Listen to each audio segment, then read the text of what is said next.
Do you think the pace of consumption is going to continue to grow like it has in the last decade? In India in particular? Yeah. Yeah, I think so. I think what happens typically with the growth of the middle class, and you can define the middle class on all kinds of ways, but with the growth of increased, let's say, prosperity or a better spread of prosperity in the system, you do get consumption. It's the old story of you have a scooter, you buy a car. You buy a car, you buy a bigger car. You get a bigger car, you buy a second one. That consumption has to play out. When it stops playing out is when you get a concentration of wealth at a certain level. And you'll find if you've already got 4 cars, there isn't going to be a 5th car bought. If you've already got 4 TVs in your house, you're unlikely to buy a 5th one.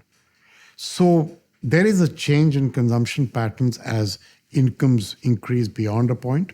But till you get to that point, and India is still on that journey, till you get to that point, you'll get pretty good expansion of consumption.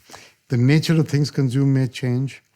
The perceived advantages of a luxury good may change. The willingness to pay more for quality and pricing may change, which you've already seen in India in the last 20 years. That, I think, could keep happening, but I don't think consumption won't keep growing for a while. The one thing that could impact consumption is insecurity.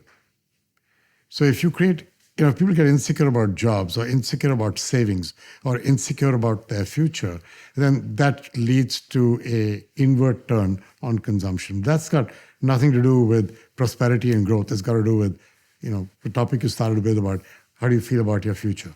So long as you're optimistic, you tend to be willing to spend.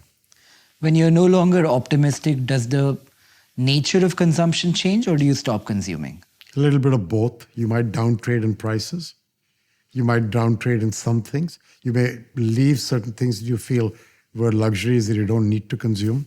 Now, I'll give you a crazy example, but here in New York City, the day the stock market does well, if you go to the average upmarket restaurant here, you will find the price of wine purchased that day at dinner goes up. It's the same day. Really? And now if it goes down, you will find it has an impact. It's how people feel. Consumption is not just about your material need. That is true when you're at a lower income level. When you're at a higher income level,